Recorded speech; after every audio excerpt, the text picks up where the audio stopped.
सच्चिदानंद भगवान की जय। गुरु ब्रह्मा गुरु विष्णु गुरुदेवो महेश्वरा, गुरु साक्षात् परब्रह्म तस्मै श्री गुरुवे नमः। त्वमेव माता च पिता त्वमेव, त्वमेव बन्धुश्च सखा त्वमेव, त्वमेव विद्या द्रविणं त्वमेव, त्वमेव सर्वं मम देवदेव, त्वमेव सर्वं मम देवदेव। सर्वे भवन्तु सुखिनः, सर्वे सन्तु निरामयाः, सर्वे भद्राणि पश्यन्तु मा कश्चित् दुःखभाग् भवेत्। सच्चिदानंद भगवान की जय। वैदिक सनातन धर्म की जय। सदगुरुदेव भगवान की जय। आपका कहना है कि आसुरी और क्या बोले, हाँ, दैवी और आसुरी संपदा के बारे में बताइए। और आपने पढ़ा, जो पढ़ा उसमें पूरा बस लगातार यही है कि आप शास्त्रों के अनुसार चलिए। जितना आपने विस्तार किया, पढ़ा विस्तार में, उसमें भी यही था कि आपने समझ लिया कि दैवी संपदा क्या है और आसुरी संपदा क्या है, ये पहले बताया। और अब ये कहते हैं अब तो बस शास्त्रों के अनुसार ही चल, मतलब दैवी संपदा की कमाई कर, और आसुरी अगर तूने कमाई की है अब तू समझ गया है उसको छोड़, आगे आसुरी संपदा को बिल्कुल नहीं कमाना है। सावधान, यहाँ पर सावधान किया गया है। पहले पूरा विस्तार में बताया गया कि दैवी संपदा क्या है, आसुरी संपदा क्या है। दैवी संपदा क्या है, जितने भी अच्छे कर्म हैं वो सब दैवी संपदा में आते हैं। आप भी जितना समझते हैं, पढ़ रहे हैं, सुन रहे हैं, जितने भी सही काम है आपके दिमाग को लगता है कि ये सही है, ये गलत है, क्योंकि आपके अंदर कोई बैठा है और करते समय वो आपको एहसास दिला देता है कि ये तो गलत कर रहा है, लेकिन हम उसको ठेल देते हैं, हम उसकी अनदेखी कर देते हैं, उसकी मानते नहीं हैं, और जो मन कहता है वो करते हैं। और मन तो हमेशा ही गलत तरफ ज़्यादा दौड़ता है। मन की यही इच्छा रहती है कि गलत कामों में ही आनंद आता है, ऐसा लगता है, जबकि आनंद कहाँ है? सही तरफ चलने में ही आनंद की खोज हो सकती है। आनंद सही कर्मों में नहीं मिलता, लेकिन आनंद की खोज के लिए सही कर्म करने पड़ेंगे, तब अंत में आनंद मिलेगा। और गलत कामों में क्या है कि तुरंत के तुरंत आपको लगता है कि आनंद मिल रहा है, आनंद मिल नहीं रहा है, सुख की अनुभूति हो रही है विषयों से, और आप समझते हैं कि यही आनंद है, और इस कारणवश आप गलत कमाई कर लेते हैं। और गलत कमाई का परिणाम क्या होता है? गलत कमाई का परिणाम दुख होते हैं, अच्छी कमाई का परिणाम सुख होते हैं। आप सुख को ही आनंद मान के बैठ जाते हैं, और गलत कमाई मतलब विषयों से संबंधित जो आपको सुख मिलते हैं उनमें ही लिप्त रहते हैं। जितने भी विषयों से मिलने वाले सुख हैं वो सारे क्या हैं? आसुरी संपदा कमाने के साधन हैं। आसुरी संपदा किससे कमाई जाती है? विषयों से सुख लेने वाला जो भी होता है, जो राक्षसी स्वभाव का है, वो विषयों से ही सुख लेना चाहता है, क्योंकि तुरंत के तुरंत मिलता है। किसी भी विषय से सुख उसी समय मिलता है, अभी के अभी वर्तमान में। जबकि आप जब दैवी संपदा कमाने के लिए चलते हैं तो उसका परिणाम बहुत बाद में मिलता है। अभी पथरीला रास्ता है, अभी कंकड़ीला रास्ता है, एक एक कदम बड़ी सावधानी से चलना पड़ता है, लेकिन परिणाम कितना अच्छा होगा वहाँ तक आपका दिमाग जाता ही नहीं। इसीलिए पुरुषार्थ को बहुत खास बताया है। जो पुरुषार्थ कर सकता है वो पथरीले मार्ग पर चल सकता है। जिसका स्वभाव पुरुषार्थ करने का है, बचपन से ही संस्कार मिल गए हैं ऐसे कि मेहनत खूब करना है, मनुष्य जन्म है, इसमें डट कर मेहनत करना है, भरपूर मेहनत करना है, ईमानदारी का खाना है, गलत काम नहीं करने, ऐसा ठूस ठूस के भर दिया गया हो बचपन से ही, तो वो चल पड़ता है। उसको भी पथरीले कंकड़ीले से कुछ मतलब नहीं रहता।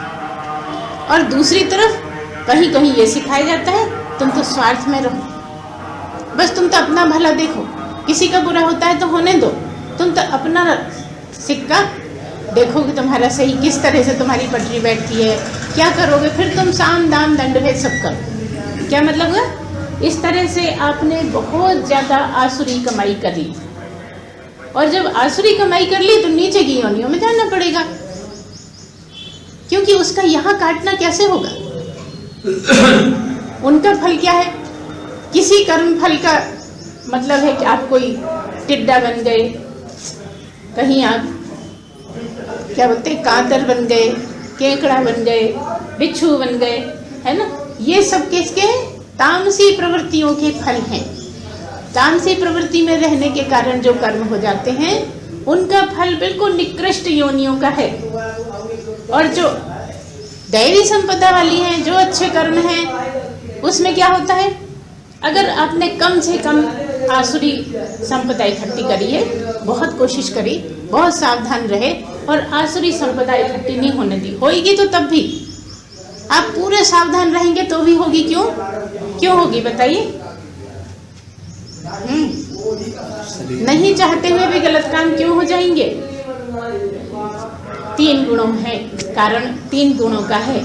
उसके पीछे जो 3 गुण खड़े हैं और किसी ना किसी गुण में आप सदा रहते हैं तो थोड़ा बहुत तामसी में भी रहेंगे, आप चाहते हुए जानते हुए भी गलत काम कर जाएंगे, और इसलिए आपको आसुरी योनियों में या कहिए कि नीचे की योनियों में, तामसी योनियों में जाना ही पड़ेगा। तो ठीक है, वो तो हो जाता है, हो गया, लेकिन आपके जानते आपने कुछ भी बुरा नहीं किया। आप लगातार कोशिश करते रहे कि ये मनुष्य जन्म है और यहाँ हम दैवी संपदा कमाने आए हैं। अगर हम दैवी संपदा कमाते हैं तो हम जहाँ से बात कर रहे थे, क्या कहा हमने कि दैवी संपदा का फल क्या है? फिर से मनुष्य बन जाना। सबसे ऊंची योनि कौन सी है? मनुष्य की योनि है। और तुम सावधान रहे हो तो फिर से मनुष्य योनि में जाओगे, फिर से मनुष्य योनि में जाओगे, फिर से मनुष्य योनि में जाओगे, और कब तक जाते रहोगे? जब तक मोक्ष नहीं हो जाएगा। देखिए यहाँ हम क्या कहना चाह रहे हैं, मनुष्य योनि लेना आपके हाथ की बात है। मनुष्य योनि में जाना आपके स्वयं की कमाई पर निर्भर करता है।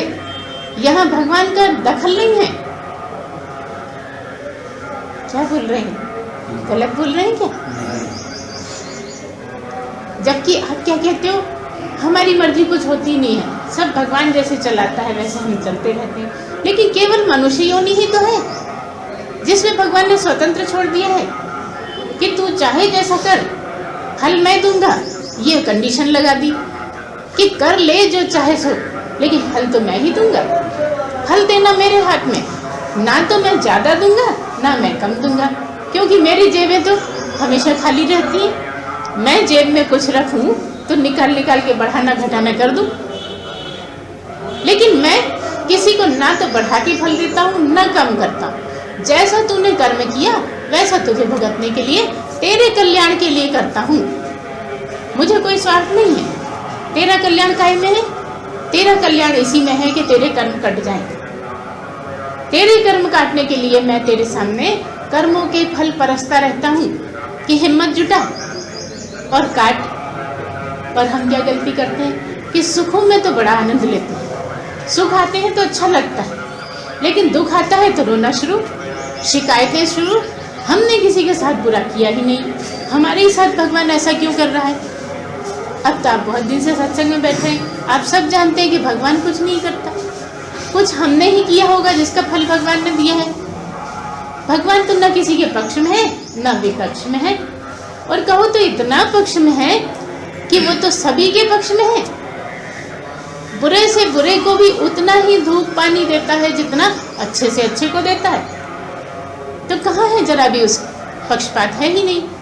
तो क्या मतलब, अगर दैवी संपदा कमाते हैं तो आप लगातार मनुष्य ही बनते रहेंगे। और कब तक बनते रहेंगे? जैसा कि अभी कहा, जब तक आप मोक्ष नहीं पा लेते तब तक आप मनुष्य बनने के अधिकारी रहेंगे, क्योंकि तामसी प्रवृत्तियों में है नहीं।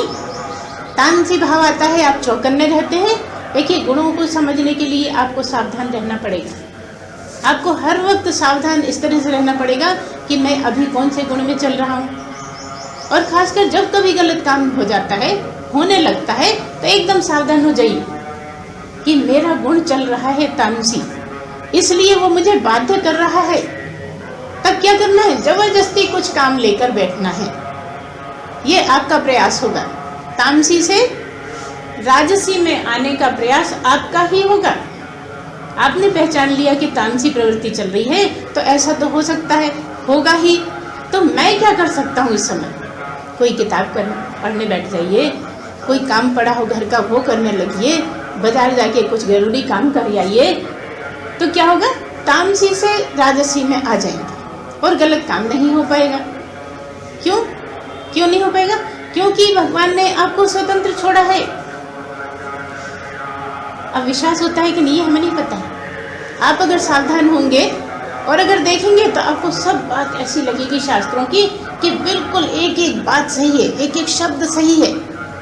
क्योंकि हमारे शास्त्रों ने ऐसे ही नहीं लिखा है। शास्त्र, जिन्होंने शास्त्र लिखे गए हैं, बहुत सारे ऋषि मुनियों ने मिलकर फिर डिसाइड करके एक एक चीज लिखी गई है। और जितना भी आप पढ़ते हैं कि ये नंदलाल जी की किताब है, ये फलाने की है, फलाने की है, आप कहते हो तो एक ही राइटर ने लिखी है। तो क्या बात है? वो व्यास गद्दी पे बैठे हुए लोग हैं, अधूरे नहीं हैं, पूर्ण है, इसलिए लिखी गई है। और आगे चलिए, कोई अधूरा भी हो सकता है जिसने लिखी हो। तो किसकी लिखी है? लिखी तो उन्हीं की है जो पहले से लिखे हैं। अपनी मर्जी से नहीं लिखी है, जो बहुत से लोगों ने डिसाइड करके बनाई है, उसको पढ़ के समझ के अपने शैली में लिख दी है। बस है तो सब वही। तो क्या मतलब नई किताबें लिखने की कोई ज़रूरत नहीं है। अगर हो सके तो जो हमारे शास्त्र चल रहे हैं उनको आप कल्याण के लिए लोगों को अवगत कराइए कि देखो इस शास्त्र में ऐसा लिखा है, ये तुम गलत कर रहे हो, शास्त्र के अनुसार चलो, यही तुम्हारे लिए लाभ का है। क्योंकि तुम मनुष्य योनि में हो और मनुष्य योनि में भगवान ने स्वतंत्र छोड़ा है, इसलिए तू स्वतंत्रता पूर्वक बिना डरे सही काम कर। कोई भी गलत नहीं कर सकता। और तब भी गलत होता है तो क्या है मतलब? आप कहते हो हम तो बहुत अच्छा करते हैं, तब भी गलत होता है, तो सीधा मतलब है किसी जन्म में जब मनुष्य बने होगे, कुछ गलत कर बैठे होगे, वो पड़ा था तो आज आपको भोगना पड़ रहा है। क्या मतलब है? हर हालात में दिमाग को ठंडा रखना ही साधक का काम है। हम तरीके बहुत बताए करते हैं आपको दिमाग को ठंडा रखने के, अगर ध्यान हो तो बता देते हैं बीच बीच में। अगर दिमाग को ठंडा रखते हैं तो आप गुणों को पहचान पाएंगे। अगर दिमाग ही ठंडा नहीं है तो तामसी गुण कैसे समझ में आएगा? नहीं समझ में आ सकता। तामसी गुण ही अच्छा लगेगा क्योंकि वह आपके स्वभाव के अनुसार है और आप कर जाएंगे गलत। तो हर हालत में दिमाग ठंडा रखना क्या है? सहन शक्ति बढ़ा लोगे, दिमाग ठंडा रहने लगेगा। क्योंकि सहन शक्ति नहीं है इसलिए बात बात पर क्रोध आ जाता है, बात बात पर उद्दंडता करने लगते हैं, बात बात पे अपने को वश में नहीं रख पाते। और अगर दुनिया में कोई वश में रख सकता है तो केवल साधक प्रयत्न पूर्वक अपने को वश में रख सकता है। क्यों? क्योंकि वो सत्संग में बैठता है, वो जानता है क्या करना चाहिए, क्या नहीं करना चाहिए, किन परिस्थितियों में क्या करना उचित है। इस तरह से चलने से आप दैवी संपदा भरपूर कमा सकते हैं और आसुरी संपदा से दूर भी हो सकते हैं। कुछ कर्म ऐसे होते हैं कि जो पहले हो गए हैं उनके प्रभाव के कारण कुछ और हो रहा है, मतलब क्या उनका फल है जो हो रहा है। अगर आप पूरी बुद्धि जो भगवान ने दी है, अच्छी बुद्धि आपको, सभी मनुष्यों को बहुत अच्छी बुद्धि दी है, अब आप उपयोग कैसा कर रहे हैं ये आपके ऊपर है। उस अच्छी बुद्धि को अच्छे ढंग से अगर उस कर्म में आप काम करते हैं, लेते हैं, तो सही हो जाएगा।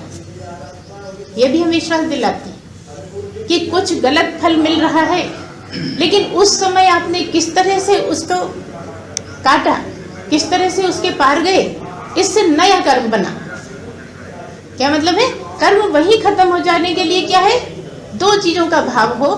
कर्म करते समय पहली बात, मैं कुछ नहीं करता, सब वही करता कराता है, उसी ने परोसा है मेरे लिए, उसी ने मुझे बुद्धि दी है, उसी की बुद्धि से मैं इस कर्म को श्रेष्ठ बना लूं। क्योंकि करता नहीं हूं तो उसका फल नहीं बनने वाला। कर्मों के फल से ही नए कर्म बना लेते हैं, क्योंकि हम चिड़चिड़ा रहे हैं, गुस्सा कर रहे हैं, गाली दे रहे हैं, तो कर्म तो कर रहे हो लेकिन नए दो बन रहे हैं।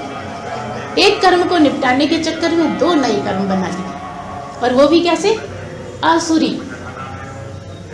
और आसुरी जब आपने संपदा इकट्ठी करी है तो दुख तो भोगना ही पड़ेंगे, फिर रोने की कहाँ बात। या तो आसुरी संपदा कमाई ही नहीं जाए, और अगर कमाई है तो हिम्मत से सामना किया जाए, मतलब दुखों का भी स्वागत किया जाए, दुखों के नाम से रोना नहीं आए। आपको हो सकता है मन में लगे कि आप तो हवा में बातें करते हो, नहीं नहीं, बिल्कुल यथार्थ है, जमीन पे बैठ के बात कर रहे हैं, ठीक है ना।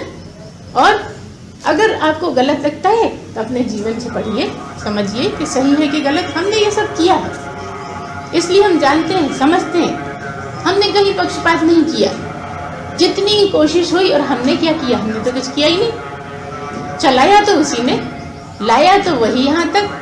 किसका बस है कि स्वयं आ जाए? अगर कोई ये कहता है कि मैं यहाँ तक आया, वो महामूर्ख होगा। वही चलाता है, वही ले आता है, तो उसका तुम क्या मतलब लगाते हो? फिर हम क्यों करें? जब वही चलाता है, वहां तक ले जाता है, तो झट से किस बात पे आ जाते हो? फिर हम क्यों करें? वही ले जाएगा ना। नहीं नहीं, उसे स्वतंत्र छोड़ा है, केवल मनुष्य जन्म में ही स्वतंत्र छोड़ा है, किसी गाय के जन्म में स्वतंत्र नहीं छोड़ा।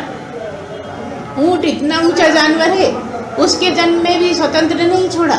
जैसा वो चलाएगा वैसे चलना ही पड़ेगा, और ना वो जिद करता है कि मैं ऐसा नहीं चलूंगा। कोई जानवर जिद नहीं करता, केवल करता है तो मनुष्य ही करता है कि करना कुछ और है, मेरा मन तो ये कहता है। और मन के वश में रहे, सारी बात गलत होगी। और अगर बुद्धि के वश में मन को रखा तो दैवी संपदा आसानी से कमाई जा सकती है। क्या कह रहे हैं हम? ये कह रहे हैं कि अगर बुद्धि के अंडर में मन को रखना आ गया है तो गलत काम हो ही नहीं सकता। और अगर आपने मन के नौकरानी बुद्धि बना ली है तो गलत ही गलत होना है, सही हो नहीं सकता। क्योंकि मन तो बहुत उछाले लेता है, मन तो जाने कहाँ कहाँ भटकाता है। और मन के तुम नौकर हो गए और मन की बुद्धि नौकर हो गई, तो बस अब जो बुद्धि निर्णय लेगी वही तो करोगे, और जो करोगे उसका फल गलत ही होगा, आसुरी ही होगा। ये सब आसुरी संपदा कमाने के तरीके हैं। इसलिए क्या करना है? केवल विवेकमती बुद्धि बढ़ानी है आपको। बुद्धि सबके पास है, उसको निखारना ही विवेकमती होना है। हर कदम पे एक एक बार सोच समझ के करना ही विवेकमती बुद्धि जगाना है। पहला पॉइंट, बस विवेकमती बुद्धि जगाने के दो ही पॉइंट हैं। पहला ये है कि हर काम सोच समझ के किया जाए, क्या सही है, क्या गलत है, क्या करने से क्या होगा, क्या करना चाहिए, क्या नहीं करना चाहिए। दूसरे नंबर पे आत्मा क्या है, अनात्मा क्या है, नित्य क्या है, अनित्य क्या है। तो आप पाएंगे जब चिंतन करेंगे, मनन करेंगे, तो आपको क्या मिलेगा कि नित्य बस एक परमात्मा ही है। परमात्मा के अलावा सारी चीजें अनित्य हैं। बहुत ज्यादा बचड़े में जाना ही नहीं है। अगर चिंतन मनन कर लिया है तो सीधा समझ में आएगा कि नित्य कुछ है ही नहीं इस संसार में। क्यों नहीं है? क्योंकि गो गोचर जहाँ लग बन गई सब माया जानो भाई। ये जो 5 इंद्रियां हैं, इनसे जहाँ जहाँ तक तुम्हारी पहुँचे सब माया ही है। और माया का क्या मतलब? जो नहीं है वो माया, और जो है वो क्या है? वो जो नहीं दिखता है वही तो बस है, और वो परमात्मा है। एक परमात्मा ही तो है जो कभी नष्ट नहीं होता, जिसको अविनाशी कहते हैं। एक अविनाशी को छोड़ के सारा नाशवान है। इसलिए दूसरी चीज जगत में है ही नहीं, नित्य। अगर ठीक ठीक ये समझ में आने लगा कि ये नित्य है, ये अनित्य है, ये आत्म है, ये अनात्म है, तो बस काम चल पड़ा आपका। विवेकमती बुद्धि जाग गई। अब विवेकमती बुद्धि गलत काम होने नहीं देगी। अगर कहीं हो जाता है तो चिंता की कोई बात नहीं है। हम कई बार कहा करते हैं कि अगर कोई गलत काम हो जाता है, अगर कुछ शब्द अब शब्द मुंह से निकल गए, अगर कुछ आप नहीं करने वाला काम कर बैठे, उसको बार बार याद मत करिए। बस अगर बार बार याद करते हो तो संचित में चला जाता है, और संचित तो प्रारब्ध बनने हैं। अगर किसी सद्गुरु को नहीं सुना है तो संचित प्रारब्ध बनेंगे ही, जबकि क्रियमाण और संचित किसी सद्गुरु की वाणी से कर सकते हैं, गुरु की नहीं। धोखे से निकल भी गया मुंह से, गुरु की वाणी से कुछ नहीं कटता। गुरु तो ऐसा ही है जैसे आप पढ़ रहे हैं, या आप पढ़ लें या आप पढ़ लें, कोई। गुरु का मतलब है जैसे आप हैं वही वैसा ही वो है, बस उसने बोलना सीख लिया है, ज़्यादा किताबें पढ़ी हैं, थोड़ा उसको समझ में आने लगा है किस तरह से बोला जाए। जबकि सद्गुरु क्या है? सद्गुरु बोलता कुछ नहीं। गुरु में और सद्गुरु में अंतर ही यही है कि गुरु बोलता है, सद्गुरु बोलता नहीं है। आप तो अभी बोल तो रहे हो, इतनी देर से सुन रहे हैं, लगातार बोल रहे हो, ये अभी नहीं समझोगे। ये जब ही समझोगे जब तुम उस जगह पर आ जाओ। बाकी सब गलत सलत ही लगता रहेगा। क्यों लगता रहेगा? क्योंकि मन से चल रहे हैं, मन के अनुसार चल रहे हैं। जो मन कहता है वो सही लगता है, जो सही लगता है वो सही होता नहीं। तो बार बार हम बहक जाते हैं, बार बार हम आसुरी संपदाओं की बरबस ही कमाई कर लेते हैं। और अगर सावधान रहते हैं, सही ढंग से चलते हैं, जगत में विवेकमती बुद्धि के अनुसार चलते हैं, फिर कह दें कि अगर बुद्धि के अंडर में मन को रखते हो, अगर बुद्धि के शिकंजे में मन को रखते हो, तो मोक्ष का द्वार बिल्कुल खुला है तुम्हारे लिए। और मन कुछ कहता है, मन के ही अनुसार चलते हो और बुद्धि से को नौकरानी बना के मन के पक्ष में काम कराते रहते हो, तो तुम आगे नहीं जा रहे, पीछे जा रहे हो। मनुष्य जन्म बिल्कुल बेकार हो गया, समझ। इतना दुर्लभ जन्म जिसके लिए देवता तरसते हैं, उस जन्म को कहाँ बर्बाद कर रहे हो? इसलिए सावधान, किसी का कुछ परवाह मत करो। कौन क्या कहता है, कौन क्या नहीं कहता, सब मन के चलाए चल रहे हैं। तुम सत्संगी हो, तुम बहुत श्रेष्ठ हो, तुम अच्छे बुरे को समझते हो। जब दूसरे का अच्छा बुरा समझते हो तो अपना भी समझ सकते हो। अपने को दूसरे नंबर पे रखोगे तो समझ पाओगे। कैसे? क्या कहा हमने? किस किस ने समझी बात? अपने को दूसरे नंबर पर, पहले परमात्मा पर, दूसरे बिल्कुल। पहले नंबर पे मैं आत्मा हूँ, दूसरे नंबर पर ये शरीर है। जैसे दूसरों की गलतियां दिखती हैं वैसे इस शरीर से संबंधित भी दिखना चाहिए, तो तुम पहले नंबर पर हो। और तुम तो कहते हो मैं शरीर हूँ, तो शरीर को ही पहले नंबर पे रख दिया। अब जब शरीर को पहले नंबर पे रख दिया तो इसकी गलतियां थोड़ी दिखने वाली हैं। सब दूसरे नंबर सामने हैं, सबकी गलतियां दिखेंगी, अपनी ही नहीं दिखेंगी। और यहाँ साधक का क्या काम है? अपनी गलतियों पर उंगली रखे। अभी दूसरों की गलतियों पे उंगली रखने का अधिकार है ही नहीं, क्योंकि अभी वहां हम नहीं जा पाए हैं। इसलिए हमारा अधिकार नहीं बनने से आसुरी कमाई कर जाएंगे। और यहाँ क्या हो रहा है? आसुरी कमाई करने से बचना है। क्यों बचना है? क्योंकि मनुष्य जन्म है। मनुष्य जन्म में जो भी अच्छा बुरा करते हैं उसका परिणाम हमें भोगना पड़ता है। बाकी किसी जन्म में बिल्कुल परिणाम नहीं मिलता। कुत्ता 10 लोगों को काट ले, 20 लोगों को काट ले, उसके थोड़ी कर्म बन रहे। सांप कितने ही लोगों को डस ले, कोई कर्म नहीं बन रहे। तो फिर ये सब हुआ क्या? क्यों काटा उसने? उसको फल देने के लिए जिसको काटा है। करने वाला कौन है? परमात्मा। सारे जीव उसके अंडर में हैं, सारे उसके अनुसार चल रहे हैं। तो जिसको कटवाना है किसने? सांप ने काटा या परमात्मा ने कटवाया? क्या हुआ? परमात्मा कुछ करता है क्या? आत्मा कुछ करती है क्या? तो सब प्रकृति ही कर रही है, प्रकृति के अनुसार हो रहा है। किसी को कोई सवाल उठता हो तो बिल्कुल हम सुनेंगे, जवाब देंगे। आप बोलिए।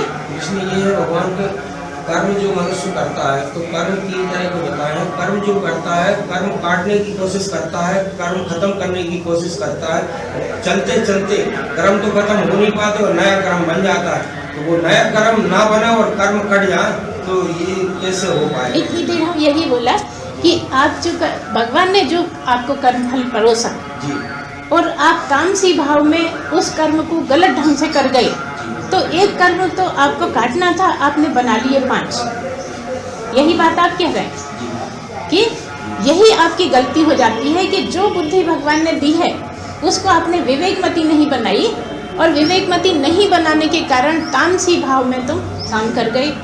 तो हमने पहली बात क्या कही कि ये ध्यान दीजिए कि मैं तामसी भाव में चल रहा हूँ, राजसी भाव में चल रहा हूँ या सात्विक में चल रहा हूँ। अगर सात्विक में चल रहे हो फिर तो कोई परेशानी नहीं है, इसी में तो चलना है। और अगर राजसी में चल रहे हो तो भगवान स्वयं तुम्हें सात्विक में ले जाएंगे। हाँ, मुख्य बात यह है कि अगर तुम तामसी में चल रहे हो तो तुम कहोगे हमारे हाथ में नहीं है, और हम कहेंगे तुम्हारे ही हाथ में है। तामसी प्रवृत्ति में होते हुए तुम राजसी के काम में लग जाओ, कोई ना कोई काम पकड़ के बैठो, क्योंकि तुम्हारा काम इतना ही है कि तामसी से राजसी में आ जाओ। भगवान का काम है कर्म फल देना, तुम्हारा क्या काम? पहला कर्म करना तुम्हारा काम। भगवान ने खूब अच्छे से ठोक ठोक के कहा है कि जैसा चाहे तू चल, तू कर, तू स्वतंत्र है। सारे जीव स्वतंत्र नहीं है, तू स्वतंत्र है।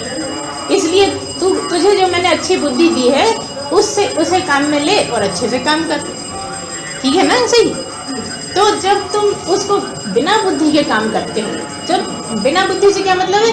मन के अनुसार काम करते हो। मन कुछ और कहता है, बुद्धि कुछ और कहती है, और तुम मन के उसमें आ जाते हो। अच्छा, ये कैसे साबित हो कि मन कुछ और कहता है, बुद्धि कुछ और कहती है?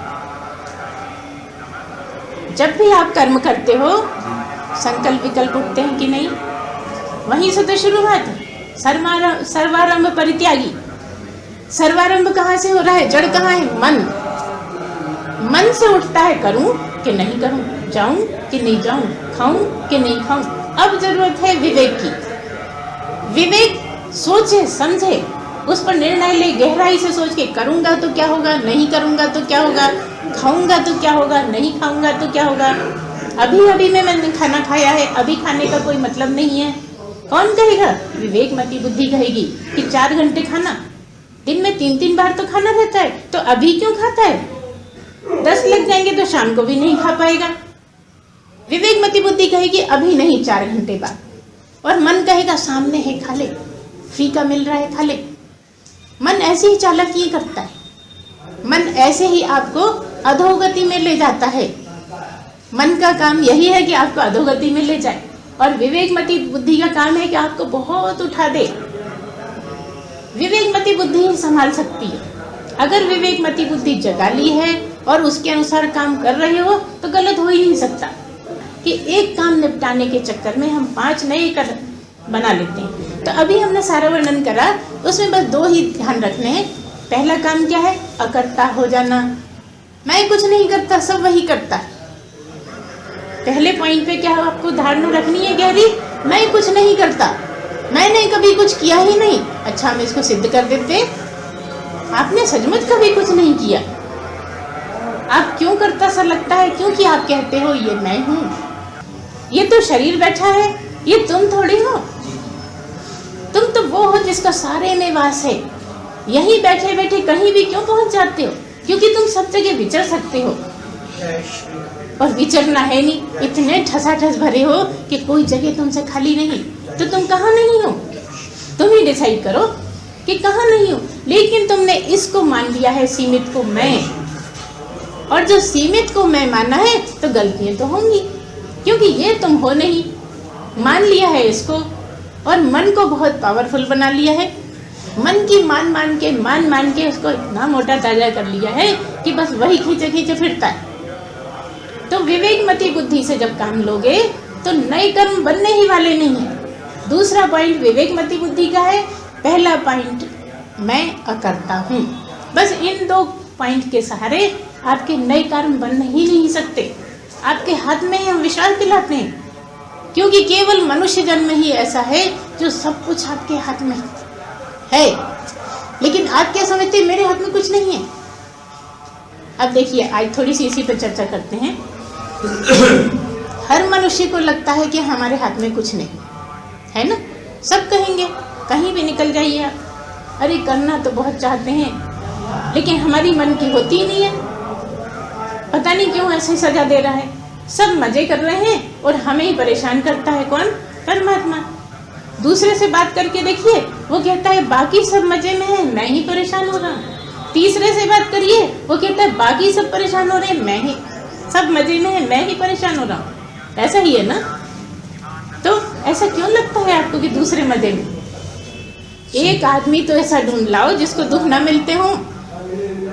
एक आदमी ऐसा जगत का ढूंढ लाओ हमारे पास जिसको कभी दुख नहीं मिला हो, हम मान जाएंगे आपकी बात बिल्कुल सही है। जिस दिन आपके दुख खत्म हो जाएंगे, आप शरीर लेके आने वाले ही नहीं हो। शरीर तो दिया ही इसलिए कि भोगना पड़ेगा, सुख भी भोगना पड़ेगा, दुख भी भोगना पड़ेगा। और हम में कमी क्या है कि सुख तो भोगना चाहते हैं, दुख से दूर भागते हैं। तो जब आप अकर्ता हो जाते हैं तो नए कर्म नहीं बनते। देखिए पिछले कर्म जो हैं भगवान एक एक करके आपको देते जा रहे हैं, इनको काट, इनको काट, इनको काट, है ना।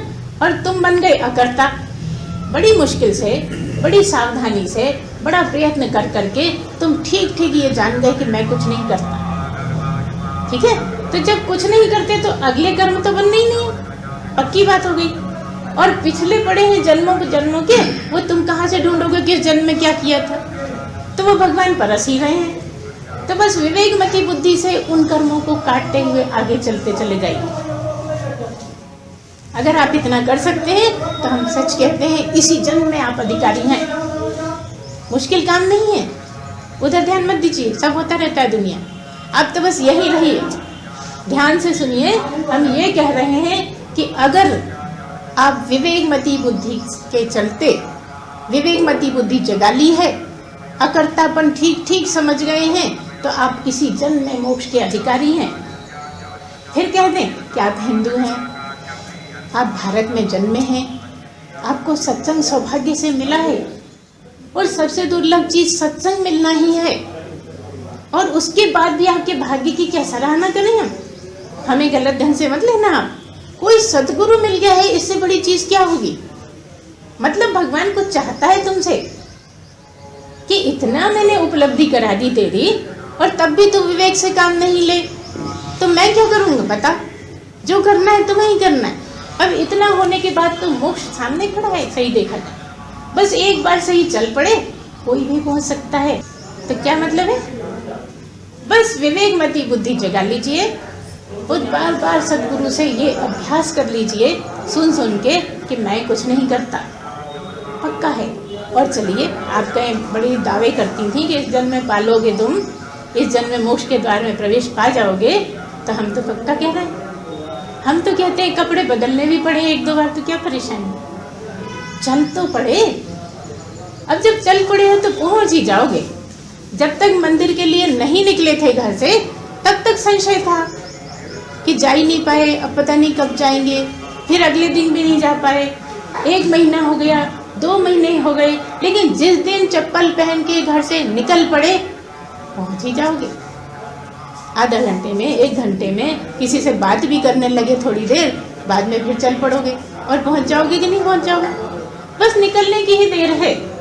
तुम लोग तो बहुत दूर आ चुके हो, ये भी पक्की बात है। अगर जो सुनते हो, समझते हो, उस पर चलते भी हो तो सचमुच काफी दूर आ गए। और केवल सुन के वो पल्ला झाड़ के चले जाते हो तो उसके लिए हम क्या कहें? जीवन में तो जब ही उतरता है जब चिंतन मनन किया जाता है। जो सुना है उसकी कितनी उधेड़ बुन करते हो। अगर सही सही उसको खूब आप उधेड़ते हो, वो सुनते हो, उसको मनन करते हो, पक्ष विपक्ष देखते हो, फिर उसके हिसाब से सवाल उठाते हो और फिर उसको क्लियर करते हो, तो कोई कारण ही नहीं है। सदगुरु सब कुछ कराने में समर्थ रहता है, क्योंकि सदगुरु की स्वयं की बहुत कमाई होती है। वो सही मार्ग पर चला है और अभी भी कर ही रहा है। जो फालतू बैठ गया वो सदगुरु हो ही नहीं सकता है। उसने जीवन में इतना ज्यादा करा है, इतना ज्यादा करा है कि अभी भी कर ही जा रहा है। अब जब वो अभी भी करे जा रहा है तो उसकी कुछ तो कमाई होती होगी कि नहीं? हमने तो सुना है सदगुरु की कोई कमाई नहीं होती। यही कहोगे ना? नहीं, कमाई तो होती है, भोगना नहीं पड़ता। लोक हित में काम आती है, उसकी कमाई संचित होती रहती है। और कहाँ काम आती है? अपने शिष्यों के लिए काम आती है। अगर उसके अच्छे कर्म हैं, उसका फल शिष्यों को मिलता है जहाँ जहाँ जरूरत है। और जो बुरे कर्म हो गए हैं, देखो सदगुरु तक से भी बुरे कर्म हो सकते हैं। कब क्या हो जाए कोई नहीं जानता है। क्यों हो जाए ऐसा? क्योंकि शरीर लिए बैठा है, और जब तक शरीर लिए बैठा है तब तक वो सृष्टि का सृजन नहीं करता। यहाँ भगवान ने बंधन में डाला है नहीं बंधन में, पूर्ण स्वतंत्र है, स्वराज्य में है, लेकिन एक बंधन इसलिए बनाया है कि अगर इतना भी भगवान दे देंगे तो बहुत गड़बड़ियाँ होने लगेंगी। कोई बंदूक लेके खड़ा हो गया, ये कर, देखो डॉक्टरों को डॉक्टर उठा के ले जाते हैं कि नहीं, अपना काम करा लेते हैं कि नहीं, तो फिर संतों से भी कराने लगेंगे ना। इसलिए इतना दिया ही नहीं कि वो कर पाए। हाँ, शरीर से स्वतंत्र होते ही सब कुछ कर सकता है, एक सद्गुरु सब कुछ कर सकता है, लेकिन जो कमाई करता है, अच्छी कमाई अच्छे लोगों के काम आती है, और अगर गलत कमाई हुई है तो वो किसके काम में आती है बताएं? अगर गलत कमाई आई की है, कहीं हो गई है, तो किस काम आएगी? निंदा करने वाले। जो निंदा करते हैं उनको फल देने में आती है, और वो कुछ नहीं करता, परमात्मा ही फल देता है। परमात्मा को फल देने का अधिकार है, और परमात्मा का ही ये डिपार्टमेंट है। तो जो सद्गुरु से अच्छे संत जो पूर्ण जगे हुए हैं, उनसे जो गलती हो जाती है, उनका परिणाम किसको भुगतना पड़ता है? जो उनको बुरा भला कहते हैं, उनका बुरा चाहते हैं, उनके लिए बुरा करने का प्रयत्न करते हैं, उनको भुगतना पड़ता है। जबकि सद्गुरु को कुछ भी नहीं अब करना है। क्यों नहीं करना? क्योंकि कर ही नहीं रहा। आपको करता दिखता है लेकिन कर नहीं। हम यहाँ ये समझा रहे हैं कि आप गलत को भी सही सिद्ध कर सकते हो अगर मन के गुलाम हो, और अगर विवेक मति बुद्धि जगा ली है तो आप बिल्कुल ईमानदारी से सही को सही कहोगे, गलत को गलत कहोगे। कोई आपकी प्रतिष्ठा का सवाल नहीं है, और इसी चीज से आपकी प्रतिष्ठा बढ़ती जाएगी कि आप अगर विवेक मति बुद्धि जगा लेते हैं, और विवेक मति बुद्धि अगर आपकी चलती अच्छा काम करती है, तो आप मन को बिल्कुल अपने शिकंजे में रख सकते हैं। और यहाँ पहुँचने के लिए मन को ही रखना है मुट्ठी में। मन को आपने स्वतंत्र छोड़ दिया तो आपका बहुत नुकसान हो जाएगा। मन तो ये चाहता है सब मेरी इज्जत करें, और यहाँ बहुत अपमान सहना है। जिसमें अपमान सहने की क्षमता नहीं है, कैसे आगे बढ़ेगा? वो तो कर्म बढ़ाता ही चला जाएगा ना। इसलिए अपमान सहने का बहुत ज़्यादा कोशिश करना पड़ता है। हम तो कहते हैं कोई समझदार हो तो ऐसा तक भी हो जाता है कि जान के ऐसा काम कर देते हैं जिससे अपमान हो और हम सहने के काबिल बने, प्रयत्न करके सहें। हम जान रहे हैं कि हमने ही ऐसी बात उठाई कि हमारा अपमान हो, और हम उससे लड़ के ये कोशिश कर रहे हैं कि हम लड़ेंगे नहीं। ये छोटी बात है क्या? बहुत मुश्किल काम है। इसलिए यहाँ करने को बहुत पड़ा है। करने के लिए इतना ज़्यादा है कि अहंकार कैसे छुड़ाएं? अहंकार का तो इतना ऊंचा ढेर है कि छुड़ाने में आता ही नहीं है। और यहाँ तक कि अहंकार इतना सूक्ष्म है कि पता ही नहीं लगता। कितना कठिन काम है। 12वीं में पास होना आसान है, MA MSc में टॉप करना आसान है, लेकिन मोक्ष प्राप्त करना आसान है ना? बहुत आसान है। अगर कोई कुत्ते को सामने खड़ा कर लो तो बहुत आसान, गधे को, घोड़े को, ऊंट को सामने कर लो तो बहुत आसान है, क्योंकि तुम मनुष्य हो, है ना? एक विवेक मति बुद्धि वाले को सामने खड़े कर लो और एक मनमानी करने वाले को खड़ा कर लो तो विवेक मति बुद्धि वाले के लिए आसान है।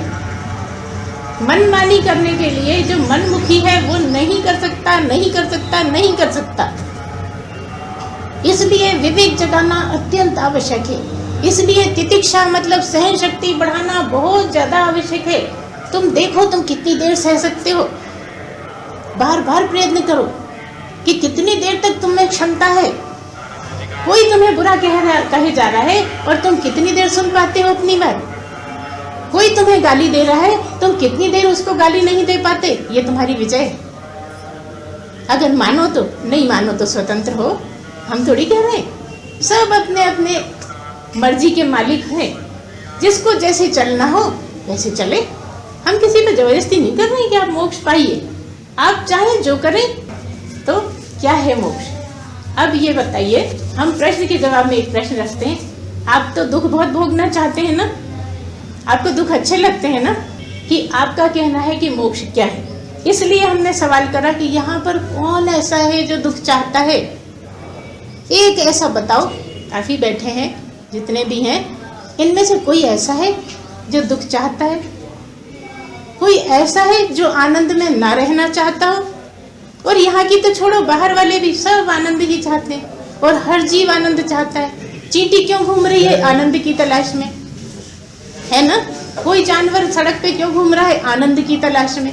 हर जीव आनंद चाहता है और आनंद केवल मोक्ष पे ही मिलता है। जब मोक्ष में प्रवेश पाएंगे तो आप आनंद के सागर में ही होंगे, इसलिए आनंद चाहता है, पहला पॉइंट। दूसरा पॉइंट, जन्म मरण में इतनी ज्यादा तकलीफ है, इतनी ज्यादा तकलीफ है कि कहीं भी नहीं है, और जन्म से भी कई गुने ज्यादा मरण में तकलीफ है। क्यों है? जन्म का तो सबको समझ में आ रहा है कि माँ को भी तकलीफ होगी, बच्चे को भी तकलीफ होगी, लेकिन मरण में क्यों है तकलीफ? मृत्यु के समय क्यों तकलीफ भोगने पड़ रही है, बताइए। अगर लाभ उठाना चाहते हो तो बात ध्यान से सुनो कि हम ये कह रहे हैं कि आप मृत्यु के समय क्यों दुख पाते हैं, कि जन्म से कई गुने ज्यादा मृत्यु में होता है दर्द, तकलीफ क्यों होती है। पहली बात तो हम ये कहें, आप ही कह ही रहे हो कि जब मरेंगे तो पता लगेगा, मरे तो पता लगे क्या तकलीफ, लेकिन अभी तो हम जाने कितनी बार मर के आए, हमें पता ही नहीं है क्या तकलीफ होती है। हर जन्म में पैदा हुए, हर जन्म में मरे, हर जन्म में पैदा हुए, हर जन्म में मरे, लेकिन अभी तक उसका अभ्यास नहीं है। लेकिन इसमें रहने का अभ्यास इतना ज्यादा है कि जो शरीर पकड़ लेते हैं उसी को छोड़ने का मन नहीं होता, है ना ऐसा। और पक्का पता है कि छोड़ना तो पड़ेगा ही, तब भी घबराहट है अंदर। तो पहली बात तो ये हुई। दूसरी बात क्या है कि ये जो शरीर है ना आपका, ये आप जब इसको आए थे तो जैसे कहते हैं कि शरीर आप पैदा होते हो, भगवान पैदा नहीं होते, ठीक है ना। ये सब जानते हैं, भागवत में भी सुना है कि कृष्ण जी पैदा नहीं हुए, पैदा आप होते हैं। और हम कहते हैं आप भी पैदा नहीं हुए, आप नासमझी के कारण पैदा होते हैं। क्या नासमझी? अज्ञान के कारण पैदा होते हैं। जिस जन्म में आपको ज्ञान हो जाएगा, पैदा होना मरना खत्म हो जाएगा। क्यों? क्योंकि आत्मा कभी पैदा होती है क्या? आत्मा कभी मरती है क्या? आत्मा क्या गर्भ के अंदर नहीं है? आत्मा क्या गर्भ के बाहर नहीं है? कहाँ नहीं है आत्मा? जब आत्मा हर जगह है तो हर चीज में है, तो शरीर ही तो पैदा हुआ। आत्मा तो हर जगह, अंदर भी है, बाहर भी है, सब जगह। अब परीक्षित को कृष्ण ने आके बचाया गर्भ में, तो क्या वो 6 फीट के कृष्ण ने आके बचाया कि वो आत्मा होने के कारण बचाए गए? आप ही निर्णय लीजिए। आप क्या सोचने लगते हो जब भागवत में बात आती है कि कृष्ण ने गर्भ में जाके परीक्षित को बचाया, तो आप सोचते हैं, हैरान हो जाते हैं कि कैसे चले गए, वो तो सब जगह हैं, कहाँ नहीं है। ध्यान इस बात पे देना है कि आत्मा हर जगह है, कोई जगह उससे खाली नहीं है, और जहाँ चाहे वहाँ प्रकट हो सकते हैं, जहाँ चाहे इतने से बन जाए। इतना बारीक कीड़ा जो आंखों से नहीं दिखता उसमें भी है, और बड़ा सा ऊंट है, जिराफ है, उसमें भी है, कहाँ नहीं है। और जो घर में पल रहा है उसमें नहीं है क्या? तो जैसा चाहे वो भगवान कर सकता है और हर जगह कर सकता है। तो ये तो बात बचाने की हुई। बात ये हो रही है कि मरने में तकलीफ इतनी ज्यादा क्यों है। तो क्या बात है? पहली बात तो ये है कि आपने ज्ञान प्राप्त नहीं करा, इसलिए मरते समय याद आया, बचपन में याद नहीं आया, जवानी में याद नहीं आया, देर जवानी के बाद जो अधेड़पन आया तब याद नहीं आया, बुढ़ापे में सोचा था कर लेंगे लेकिन वो भी ऐसे ही निकल गया। अब मरने का समय आ गया और अब डर लग रहा है कि अब क्या करूं, भेजा तो इसीलिए गया था, अब कहाँ फेंका जाऊंगा, अब कौन सी योनि में जाऊंगा। शरीर को ऐसा लगता है छोड़ो ही नहीं, पकड़े बैठो। और उसके बाद भी बेटे को बुला दो, बेटी को बुला दो। हम आपसे कहते हैं कि किस जन्म में बेटे बेटी नहीं हुए, किस जन्म में आपकी माँ नहीं थी, किस जन्म में कौन नहीं था। हर जन्म में आपको सब कुछ मिलता रहा और हजारों की तादाद में हो चुके, याद ही नहीं है। इस जन्म में आप बेटे के लिए रोते हो, ये मनुष्य जन्म में अगर आप भगवान को याद करते हो तो मोक्ष पा सकते हो, है ना। तकलीफ केवल इस बात की है कि आपने पाया नहीं जो पाना था। भगवान ने जिस लिए आपको मनुष्य शरीर दिया था वो काम नहीं किया, बाकी सब करते रहे, छल कपट करते रहे, लड़ाई झगड़े करते रहे, झूठ सच करते रहे, अपने मान सम्मान को लेके बहुत ऊंचा बताते रहे, लेकिन सारा धूल में। काम क्या था? केवल स्वयं को समझ पाना, केवल परमात्मा को जान जाना। इसीलिए मनुष्य जन्म में आए थे और उससे चूक गए, और इसीलिए आपको मरते समय बहुत बहुत बहुत तकलीफ होती है। आप कहते हो हमने मरने को थोड़ी देखा है, लेकिन आप ऋषियों से पूछिए, जो प्राप्त पुरुष हैं उन्हें सब पता है, वो जानते हैं कौन सी अवस्था कैसी है, कहाँ पर किस तरह के हालात होते हैं, क्योंकि जन्म तो बहुत बार लिए और हर बार ऐसा लगा कि इसको बचा के रख। डर क्यों लगता है? डर केवल इसलिए लगता है कि ये मर जाएगा, बाकी किस चीज से डर नहीं लगता। हर डर के पीछे केवल ये छुपा है कि ये मर जाएगा, अर्थात मैं मर जाऊंगा। अगर ये मर जाए भी समझ में आ जाए तो डर थोड़ा कम हो जाएगा। मैं मर जाऊंगा, तुम मरते ही नहीं, किसकी हिम्मत है जो तुम्हें मारे? कौन पैदा हुआ है माही का लाल जो तुम्हें मार सके? कोई नहीं मार सकता। तुम अमर हो, सदा से अमर हो, कल भी अमर थे, आज भी अमर हो, सदा के लिए अमर हो जाने वाले हो। अगर इतना समझ जाओ जो हम कहते हैं, बिना बहस किए, बिना परेशान हुए, शांति से सुनते रहिए, उतारते रहिए, पीते रहिए, यही अमृत है, यही अमर बना देता है। एक दिन आप ऐसा पाएंगे कि सचमुच में मैं अमर हो गया। उसके लिए अपमान छोड़ना पड़ेगा, मान छोड़ना पड़ेगा। अपमान मान दोनों बराबर हो जाएं, सुख दुख बराबर हो जाएं, लाभ हानि बराबर हो जाए, जय पराजय बराबर हो जाए। जिस दिन ये समझ में आएगा कि मैं अमर ही हूँ, मुझे कोई मार नहीं सकता, मैं मारा ही नहीं जा सकता, उस दिन आप मोक्ष द्वार में प्रवेश कर चुके होंगे। और तब आपको लाख लोग अपमान कर लें, कुछ फर्क नहीं पड़ेगा। असली गुरु में नकली गुरु में अंतर ही यही है। हम कहाँ डर रहे हैं अपमान से? आप खूब अपमान करिए, आप जांच करिए। हम तो बार बार कहते हैं टेस्ट लीजिए, सच्चे गुरु हैं या ऐसी लफंगे हैं, आपको पूरा अधिकार है। तो आप बस इतना कोशिश करिए कि तितिक्षा में रहिए, थोड़ा धैर्य धारण करिए, थोड़ा सुख दुख में समानता लाइए। अगर सुख है तो दुख भी आएगा, इसलिए सुख में भूलो नहीं। अगर दुख में हो तो सुख भी आएगा, इसलिए दुख से परेशान मत हो। और धीरे धीरे करके तुम्हें रहना आ जाएगा, ना सुख सुख लगेगा ना दुख दुख लगेगा। अब तुम कहोगे सुख तो हमें अच्छा लगता है, सुख तो लगना चाहिए, तो फिर आनंद को भूल जाओ। अगर आनंद पाना चाहते हो तो सुख का लालच छोड़ना पड़ेगा। और जब आनंद मिल जाता है ना तो सुख की कोई परवाह नहीं होती। बड़े से बड़ा सुख भी धूल समान लगता है, क्योंकि उस आनंद में रह रहे हैं जहाँ सुख क्या करेगा, कहाँ आनंद दे पाएगा। इतना बड़ा सारा लगातार वाला सुख आनंद है, और टुकड़े टुकड़ों में आनंद जो है वो सुख है। अब आपको लगातार वाला चाहिए कि टुकड़ों वाला चाहिए, ये आप सोच लीजिए और उस हिसाब से करिए। सम दम तितिक्षा उपरति श्रद्धा समाधान, ये कुंजियां हैं मोक्ष द्वार को खोलने की। ये कुंजियां हैं, ये षट संपत्ति है, इसकी कमाई भरपूर करनी पड़ेगी। जिसने इसको कमा लिया वो आज नहीं तो कल तो मोक्ष प्राप्त ही है। लेकिन जब मोक्ष प्राप्त की बात करनी पड़ेगी तो सब बताना पड़ेगा, भले ही आप मोक्ष प्राप्त हो, प्राप्त ही तो नहीं हो। मोक्ष हर आदमी को है, मिला है, क्योंकि हर वक्त भगवान साथ है। कब नहीं था? अभी नहीं है क्या? नहीं है तो समझ कैसे रहे हो, सुन कैसे रहे हो? उसके बिना सुन सकते हो, उसके बिना बोल सकते हो, बस उपयोग गलत कर रहे हो। कहाँ बोलना है, कहाँ नहीं बोलना है, क्या सुनना है, क्या छोड़ना है, कैसे करना है, कैसे नहीं करना है, बस यही तो सीखना है सत्संग से। और देखिए, आपके ही मन में सदगुरु बैठा है और आपके मन में ही बदमाश बैठा है। ना तो हम सदगुरु हैं और कहो तो बदमाश भी है, हमें कोई आपत्ति नहीं है। सब मिलके भी अगर आप हमको बदमाश कहने लगो तो हमारा क्या जानना है। वो उपलब्धि हो गई जो कोई हिला नहीं सकता।